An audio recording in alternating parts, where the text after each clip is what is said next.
à mes côtés pour nous accompagner, comme hier, Hélène Pio, journaliste au magazine Régal. Bonjour Hélène. Bonjour Alain, bonjour à tous. Ainsi que David Cobod, le cofondateur de l'Académie des vins et spiritueux. Bonjour David. Et bonjour à tout le monde. Pour bien commencer cette émission, une vidéo sur Radio a le grand plaisir d'accueillir Philippe Porcher, qui est propriétaire du domaine de Rocheville. Bonjour Philippe. Bonjour à tous. Il est où votre domaine ? À Parnay, près de Saumur. À Parnay, près de Saumur. Sur la Loire. Ouais. Et vous avez acheté vos premières vignes, c'était en 2004, c'est ça ?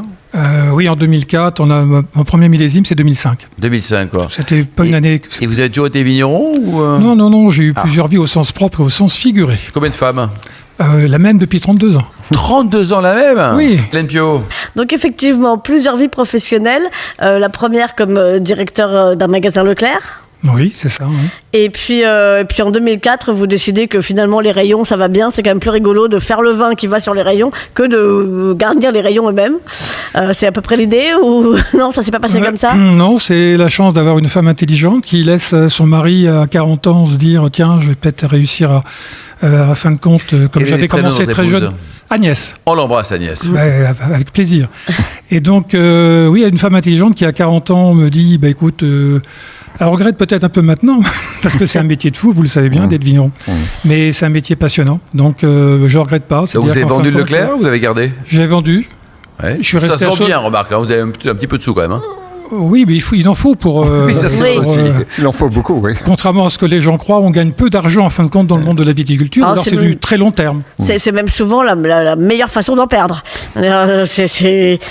Effectivement, les peu de vignerons deviennent richissimes. Et donc voilà, donc les premières vignes en 2004, parce que Agnès a dit oui, d'accord. Et puis premier millésime 2005 qui arrive, exceptionnel 2005. C'est ce que oui, j'étais très chanceux sur ce coup-là parce que franchement, même un débutant comme moi ou je dirais même un enfant de 5 ans pouvait faire du vin en 2005, sincèrement. Oui, n'exagérons rien, mais bravo. Ça s'est passé comment dans les années suivantes ? Alors il y a eu comme toujours, on est dépendant bien sûr de la météo, on est dépendant de plein de choses, et ensuite on a grossi aussi, j'ai pu acquérir des parcelles, on a aussi beaucoup de... Combien d'hectares aujourd'hui au total ? 17 aujourd'hui. Oui, c'est un beau vignoble. Et avec aussi toujours beaucoup dans toute l'appellation Saumur-Champigny, on a su aussi ce qui est maintenant normal pour nous, mais c'est que beaucoup refont maintenant, c'est de planter des haies. En fin de compte, on a planté 30 km de haies quand même depuis. C'est beaucoup, oui. C'est quand même pas mal, oui. Pas trop problème de gel, il n'y a pas trop de problème de gel dans votre région ? On a eu la chance l'an dernier de pas trop geler, de pas trop grêler, mais j'ai des collègues qui ont quand même subi. Ouais. Est-ce que vous avez senti le bienfait, ou c'est trop tôt pour le dire, de ces plantations de haies ? Ça m'intéresse. Le bienfait, il est concret, c'est-à-dire qu'en fait, on a, moi je prenais cette image-là, c'est-à-dire en fin de compte un peu l'histoire du pas japonais. En fait, les bonnes petites bêtes qui nous aident au quotidien pour manger les mauvaises petites bêtes, en fait, qui sont quasiment ces bonnes petites bêtes, ce seront des auxiliaires qui nous aident. C'est un peu comme au bord d'une plage, quand vous êtes sur la mer, en fin de compte, vous avez, elles sont courageuses, mais elles n'ont pas d'endroit pour se reposer, pour se reproduire. Et donc, en fin de compte, le fait de mettre des haies, de préserver des arbres, on met aussi des nids. Donc ça sert d'abri aux auxiliaires. Ça sert d'abri à tout. Et en fin de compte, ça recrée ce qu'on a, je pense, en France, un écosystème. Est-ce que ça crée de la concurrence pour les vignes qui sont en limitrophe avec la haie ? Non, vous le sentez pas. Enfin, près des arbres, oui, peut-être un petit peu légèrement, il y a de l'ombre portée, etc. Mais je dirais c'est le principe général est positif, c'est-à-dire qu'en fin de compte, que ça vit en harmonie, tout le monde y gagne. Voilà. Alors j'ai déjà entendu qu'il fallait planter les arbres en même temps que la vigne pour que tout ça s'enracine à peu près à la même vitesse. C'est exact ? Oui. Tant qu'à faire, autant donner les conseils effectivement à nos autres vignerons qui nous écoutent. J'incite, sincèrement, c'est des choses qu'on ne regrette pas collectivement, au contraire. Alors, vous en parlez en tant que propriétaire du domaine de Rocheville, vous en parlez aussi en tant que président du collectif Fan de Chenin et président de l'AOC Saumur Blanc. Pareil, vous avez un pitch génial, Fan de Chenin, c'est ça ? Oui, on essaie de communiquer. En fin de compte, on a créé cette communauté, en fin de compte, on est parti de zéro. Vous savez bien comment ça se passe en France, ça part un peu comme ça, toujours en réunion, franco-française, on a une grosse administration, on a beaucoup de syndicats, de fédérations. Si, on parle beaucoup. Beaucoup de lourdeur, on parle beaucoup. On écoute peu. On écoute peu, on a des France, appellations, monsieur. Les appellations croient, je suis président d'appellation, donc avec beaucoup de respect pour mes collègues, parce qu'en plus, tout à l'heure, il y a plein de choses qui sont au niveau des appellations positives, mais on a une certaine lourdeur, quand même, pour être franc. Et donc là, en fin de compte, on s'est dit, bon, comment on pourrait... on a un cépage qui est le chenin, qui est un cépage magnifique. Le chenin chez vous, non? Le chenin, oui. Bon. Le chenin, qui est un cépage ligérien par excellence. Rabelais en parlait, l'écrivait même. Donc, je dirais, on a quand même beaucoup de légitimité sur la Loire pour pouvoir en parler. Et en fin de compte, petit à petit, on a commencé avec l'Anjou-Saumur, avec les 15 appellations qui touchent de près ou de loin donc au chenin sur l'Anjou-Saumur. Et ensuite, on s'est dit, bon, on a fait ça pendant 3 ans. On a créé cette communauté de fans de chenin. Et puis on s'est dit, on va pas garder pour nous, ça serait trop bête. On a élargi sur toute la Loire.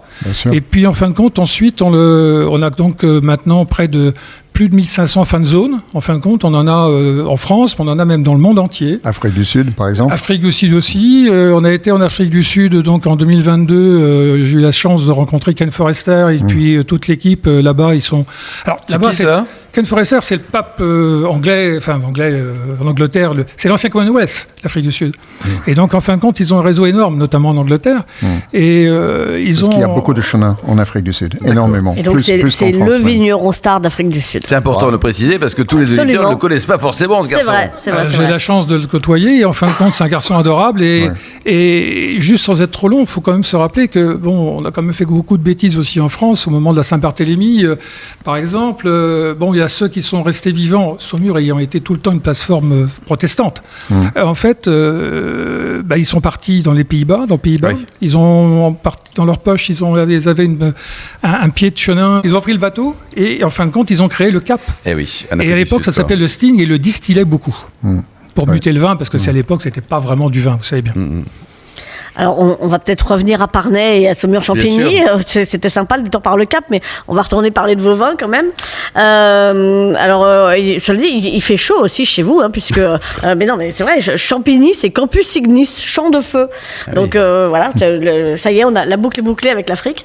Et c'est une étymologie qui est importante parce que ça dit que chez vous, vous avez cette chance d'avoir ce tuffeau qui absorbe la chaleur, effectivement, dans la journée, qui la restitue la nuit. Et puis, de la même façon, l'été, l'hiver, vous absorbez l'humidité l'hiver, vous la restituez l'été. C'est merveilleux, ce tuffeau. C'est fabuleux. C'est avec ça aussi qu'on a fait les châteaux de la Loire. Donc, en fin de compte, c'est vrai qu'on a la chance d'être au sud du bassin parisien et d'avoir cette pierre qui est de la craie, en fin de compte, ni plus ni moins.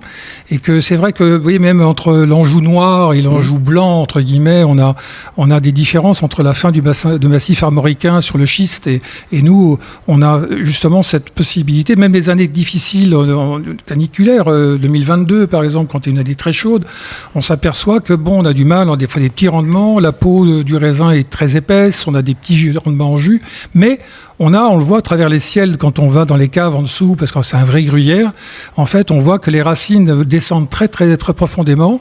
À combien de mètres à peu près? Ça peut descendre jusqu'à... Il y a des ciels jusqu'à 35 mètres. 35 mètres, qui est quand même dingue, qui dépasse le ciel. La gamme de prix, vos vins, Philippe, ça va de combien pour découvrir le domaine de Rocheville? Le domaine de Rocheville, ça va de 10 € à 20, 25, 26. Ouais, donc tout dépend. Ça reste très raisonnable. Tout dépend de la cuvée que vous voulez. Tout dépend si vous voulez un page, un roi, un prince, une jouvencelle, une dame. On joue beaucoup. En tout cas, vous êtes au paradis, Philippe, parce que la région est magnifique, vous êtes sympa, vous êtes amoureux, vos vins sont bons. Enfin, vous avez une vie dorée, quoi, non? Oui, mais je vous invite aussi, sincèrement, à venir visiter ce paradis, là, parce qu'en fin de compte, on fait quelque chose d'assez extraordinaire. Oui, au mois de juillet. Au mois de juillet, on va faire une célébration de 3 jours, notamment au niveau du Chenin Blanc International Célébration. Ça va se dérouler en 3 parties. Une partie donc à l'ESA d'Angers, donc avec un ami en plus sud-africain qui est chercheur là-bas, Étienne Netling. Et en même temps, on va décliner, si vous voulez, sur Angers, une partie masterclass, pas trop académique non plus. C'est pour ça qu'on l'appelle plus célébration que congrès. Et j'invite vraiment tous les collègues, toutes les cavistes et tout le monde à pouvoir la terre entière à venir. La terre entière à venir. Il y a un site internet pour prendre renseignement? Il y a un site internet, oui, sur Chenin Blanc International Célébration. Très bien, nous y serons. Début juillet. C'est du 6, 7, 8, 9 juillet. Génial, merci beaucoup Philippe Porcher. Merci également à Hélène Pio, David Cobold.